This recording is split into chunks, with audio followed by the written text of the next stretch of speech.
Woo! All right. What's going on, party people? This is your man Griff. Sunday, the 30th of March, 2025. I'm out here on some back roads, knocking out some house inspections before I go do my HELOC that I got going on at noon. So it's 10:28. Just finished one, and you're on some back roads when every about mile or so you see yellow signs that show you how high the water can get. When you see that, you in some backwoods, in the backwoods out here. 2-lane road, real tight, ditch on both sides, no shoulder. So if you pull off, it has what they call that soft shoulder. You be over there off into wherever, You don't want to tip over here. You don't want to crash out here. I'm serious. Not at all. Not at all. Tight curves and everything. Woo. Oh, man. Notary pocket watching. I think I talked about this before. I don't know. I can't remember. Yeah, I've done so many videos that, I be forgetting the title sometimes. But notary pocket watching. I was in a clubhouse the other day, yesterday actually, and very interesting. I hadn't thought of it, but somebody brought up the fact that when it comes to getting paid, they also base what they want to get paid off of the experience they bring in there. Somebody who has done notarial work prior to, maybe not the loan closing part of the apostille. And I was like, and I listened to him, and I'm like, okay, that's a great point. I said, that's a darn good point. But then my thought is, and I didn't get a chance. I don't think I got a chance to reply back with this statement. I did with another statement. I still think that based off of where you're at, even though you may have experience and you coming in, they still can't necessarily pay you what you want. They may not be able to pay you what you want, okay? And the reason why I say that is because I know of people who worked in New York, Connecticut, and Massachusetts as in the what you call the blue collar industry for us, in the construction industry, and they was making bank. And then for whatever reason, they had to move down south, and they're not paying the same rates. So they coming in with high experience as an electrician, as a carpenter, as masonry, crane worker, all of that, forklift, you name it, heavy machine operator. But up north, they tend to pay it much higher. Down south, even though you got the experience, you might get half the pay at best sometimes because of the cost of living. So you have notaries who sit there and watch, then the other side, they watch the settlement sheet and say, well, because I see this dollar amount on the settlement sheet, then you have the ability to pay me what I feel I should get paid because I'm bringing this level of experience. My thing is that the people don't go to that W-2 with that attitude. And what I mean is, at my last job, at minimum once a week, they send out an email telling us the dollar amount of the contract they won. Yeah, we just won a $50 million contract. We just won a $265 million contract. We just won a $500 million contract. That's going to, for the next dun. And no one ever, and not one time, and we're all getting the email at the same, and not one time did I hear anybody in the office say, well, I'm going to ask for more for a pay raise. Not one time. We, in the notary field, we get a job and then it's like, oh, you need to pay me more because I see what you're making. But in the W-2 world, you can see what your company's making. They put out earnings reports and all of that stuff. And not one time do a lot of y'all even say, it's very few, if any, not even 0.5%, I believe, will go into your annual evaluation talking about, hey, I saw on CNBC that y'all making such and such. I want that same thing. I want 3% this year. Not that 0.5% that you gave me last year. I want 3%. Don't nobody go in there doing that. Don't nobody go in there with a breakdown of how much it costs them to come to work every single day. Nobody goes in there with how much their daycare cost is. No one goes in there how much the Pampers cost. No one goes in there how much the cold cuts cost. No one goes in there talking about, hey, in order for me to make it seem like I'm a baller, I'm going to lunch every day with so-and-so at $15 a pop for half a sandwich and some cold French fries. You got the food to bring yourself, but I'm gonna go out there and I'm gonna pretend like I'm a baller, and I'm gonna go eat lunch with everybody else every single day at $15 a pop, knowing you ain't got the money. But nobody asks the boss for more money. Nobody asks the boss for more money. Nobody asks the companies to say, hey, give me a pay raise to cover the cost of me out here flossing like I'm really a big shot, and I'm not. Nobody covers the cost of what I decided to put my kid in that little Montessori or whatever they call it, prep school. Montessori, yeah, that's it, Montessori prep school. But you go out here and become a notary, and because you decided to get some gold-plated pens, you decided to get a logo on your shirt, you decided to spend extra for Canva class, you decided you want to go to some conference, now you want them to pay you extra. Notary pocket watching. You're trying as a business owner to get them to fund everything that you do in your life when they have no obligation to you except to pay you for the job you do. Come on, talk to me, somebody. You want the business contract, the person in business contract with you, to treat you like you're a W-2 employee by making sure that you have all the fair compensation that you need in order to do this one job. Might not do anything else for them that month, but this one job, you want to make sure they highly compensate you. But yet you in a job, you go to a job every single day, 40 hours a week. Minimum, 40 hours a week, 8 hours a day. 52 weeks out of the year, 2,080 hours. And you don't ask them to fund nothing in your life. You just take what they give you and you just roll with it. And you make do. And you sit there with your spouse talking about how y'all need to cut back, watch what you spend, reduce the number of channels on your cable, cut subscriptions and all of that to make what they paying you work. But you don't do that in your notary business. Notary pocket watching. You watching the pockets of these companies who you're probably doing 3 or 4 signings a month for, if that. You're watching their pockets and demanding that they dig deeper to pay you for this one order that you didn't have to take. But the job that you got to go to every single day, you're like, hey, thank you for whatever you decide to give me. Hey, I'm roll with it. I'm good with it. Now, of course, there's the anomaly. There's those who say, you know what, bump this, I'm out. I'm going to go somewhere else. But you don't have that same attitude with the notary business. If you don't like the fees that you're getting, then there's other companies out there that can more than likely compensate you, provided you have the necessary experience and skill set and the availability to do it. I find it interesting that a lot of people who really demand high fees in this notary business are people who work in a full-time job.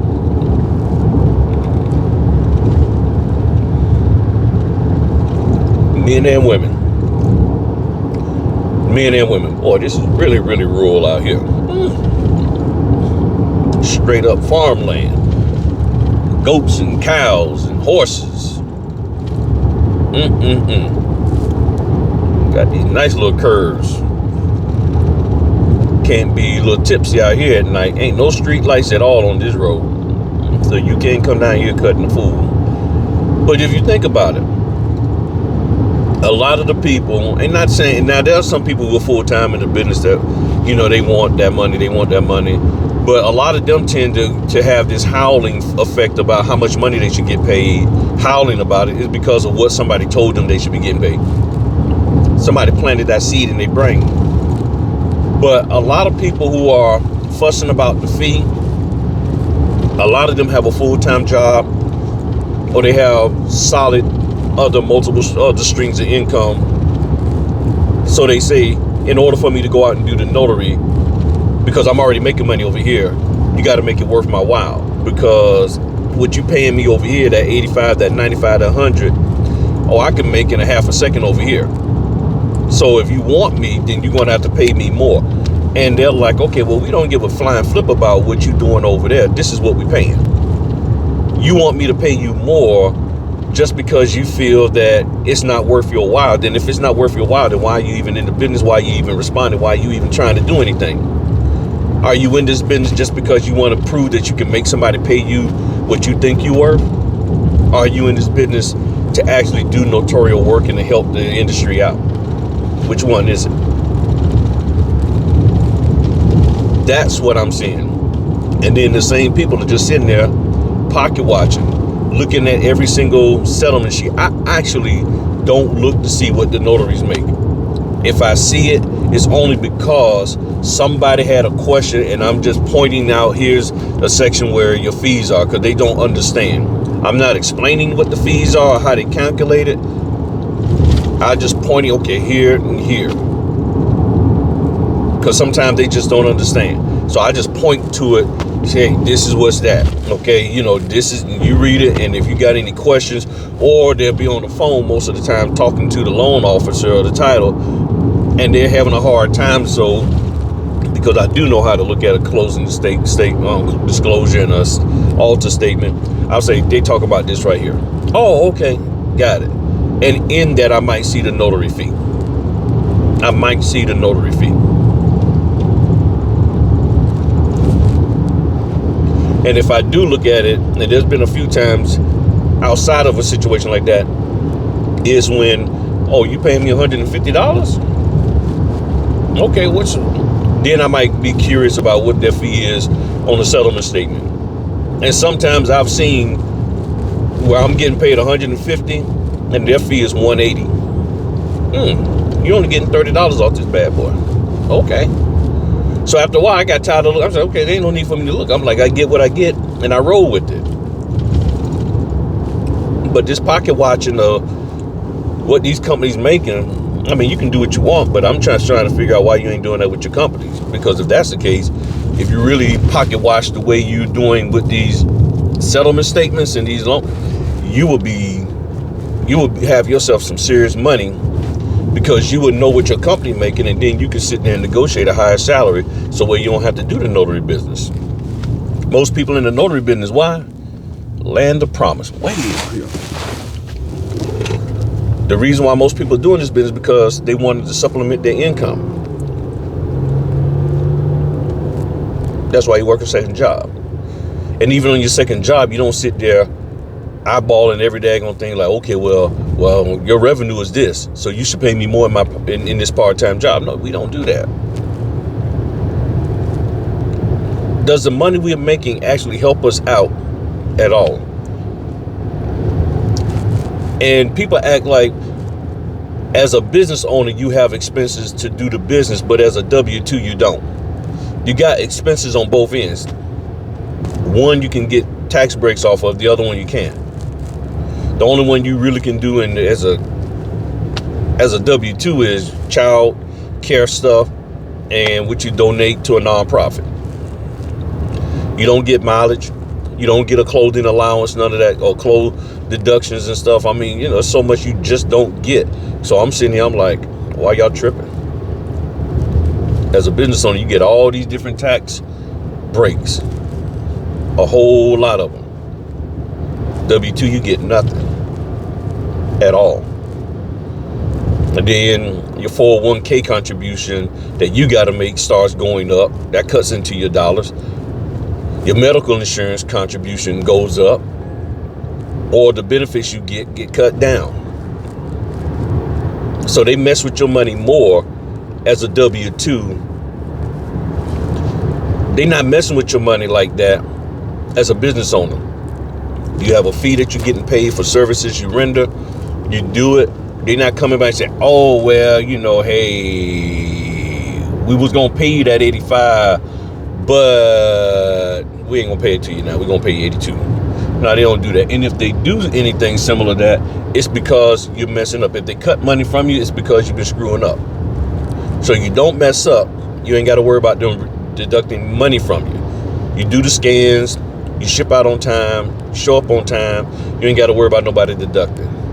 It's that simple. So, you know, all this pocket watching, worrying about what somebody else is making, these big companies making, and they getting over on me. If you feel somebody getting over on you in this business, then you need to leave the business alone. You really, really, really do. That's why I left my W-2, because I felt they was trying to get over on me. Not even trying, it was getting over on me. I was like, you know what, I'm out. And I found something to replace it. When I was working my part-time jobs, felt they was trying to get over me, actually getting over on me as well as others. And I'm like, you know what, I'm out. So when I feel that somebody is messing me over, I'm done. If I felt this business was one of every single body in here just trying to screw over the notary, then I'm out. Now, do I believe they all respect us? No. But they do have to pay us, and any company that don't pay us, then I just have to use Legal Shield to deal with them accordingly. Just drop a demand letter, so forth and so on, and follow the proper legal procedures. But as a whole, I don't think anybody's trying to get over on me. I mean, that the industry itself, they're trying to find the best value, the best deal. As one lady said yesterday in the clubhouse, they got a fee, and they're trying to find somebody who's willing to work it at that fee. And if you're not willing to work it at that fee, and they have the ability to negotiate up, I'm confident that most companies will. But a person has a right to say, I don't want to negotiate. And that's the thing. People think that I'm going to get, that's the biggest issue. And I said this in a video not too long ago. I think right now the biggest issue is that people coming in here thinking that I'm going to be a notary, and every single fee that I see, I have to negotiate it. That no matter what they put out there, I got to negotiate to get more. And that's not true business. In all honesty, the negotiation should happen prior to. If you really want to look at it, this is the way it should be done. If you're on a signing company, if you're on a signing platform, SnapDocs, signature closers, so forth and so on. SnapDocs, signature closers, signing order. Let's take those three. In my opinion, what should happen is simply this. The name of the companies that are part of that platform need to be out there. Their terms and conditions should be out there already. So that way I can come and I can review it ahead of time. Then I can submit a proposal to them that I will do your closing for you at this dollar amount. That's the time to negotiate. When they send the work out, there's a little time of negotiating. But I mean, really, I don't even think they should be even doing that. I mean, if they want to, cool, that's not fine. Or have it to where they do have it pretty much. If there's a reason that this needs to be higher, state the reason. That's what they have on SnapDocs, even on signing order. State the reason why, not I just want 150. Okay, why? What's something that we didn't take into account? And you can't say that I took training from so and so and so and so. And you can't say I got a bag of white gloves so I can be a white glove notary. Can't use that. What's the legit reason why I need to give you 150 instead of 85? I need to know. And most people don't have a legit reason outside of these aesthetics of how much money they spent to be in the business. So if you really want to do it right, the signing company platform should have the list of the companies up there. The company should then have their terms and conditions as to how this is how you're going to work with us.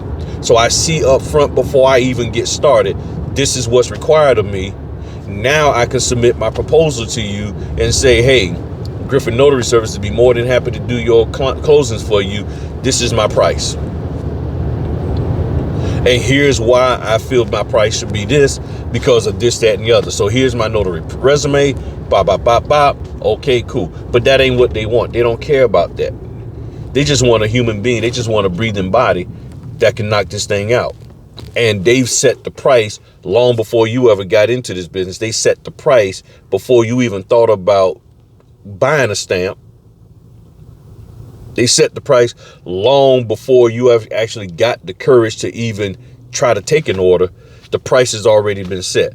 So now what is your plan to make them give you more on a consistent basis without giving everybody else that same more? Because that's what you want. You want them to give you more. You don't care about anybody else getting more. And if they say we're going to give the same fee to every single body, that's our business model as the signing company. So then what's next? What are you going to do? You either roll with it or you don't. It's that simple. When you're in a relationship, you don't, if you're a young lady and you got kids and the guy like, well, I really didn't want to get into a made up family, but I mean, I love you and I really want to be with you. Okay, well, it's non-negotiable. My kids are part of the deal. I'm not sending them to their dad. They're going to be with me and you're going to take care of them with me if you're going to marry me. It's that simple. Same thing, a guy got kids and he got to go spend time with them and stuff. You can't be somebody, you're going to get married to me and you don't want me to go see my kid because you don't like my ex. Okay, well, look, it's non-negotiable. I'm spending time with my kid. And guess what? My kid is going to be spending time over here. So you're going to have to be cool with it or you're going to have to go somewhere else. There are things in life that are non-negotiable. So y'all need to stop acting like in the notary world, everything is negotiable. Everything is not negotiable in the notary world. It is just flat out not. It's not. And when it is, you got to be fair in your negotiating. And you got to have a solid reason why the fee should be something higher. It's that simple. What is this based on? How is this really hurting you? And I would say some companies, because they don't have the mindset and they don't really understand, they can get bullied and duped into paying notaries a higher fee than what they should. Especially if they're desperate to get the job done. And then when they go back and look, they're like, you know what, that really wasn't worth paying you $150 for. I mean, I hear what you're saying, but that's not worth it. That's not worth it. No. We just got to find somebody else. So these are just my thoughts. As my good friend Star would say, these are just my thoughts. But y'all give me your thoughts on this. Because it's just too much pocket watching. You know, I played a song a couple of weeks ago or last year, in part of last year, called I Won't Complain. And me and my wife was talking and she said, yeah, all this here, complaining, it don't get you anywhere. You spend all your time complaining. You can't really do work because you're complaining and you're always on edge. You're always looking for somebody to be trying to get over on you. It's like, just go do the work. Just go do the work. The person who complains all the time at your job, they're not efficient in doing their job. And that's probably why so many people are screwing up these closings, is because they spend so much more time complaining. I'm not talking about the person who gets a little distracted because they running their mouth or they just don't know. Some people may know, but they'll know how to do so. But they just spending so much time whining and complaining about every single dime that they feel that they're being slighted on, that they can't even do the job of a notary correctly. I'm just saying. But give me your thoughts. Upload out here in this boony area here. Still on I've been on a 2-lane road for the last 20 some minutes. Wow. And I still got a little bit I only got a few minutes to go to get there. Okay, cool. All right, y'all. It's almost 11 o'clock, 10:52. So y'all have a good one. Give me your thoughts on this here. Talk to y'all later. Peace.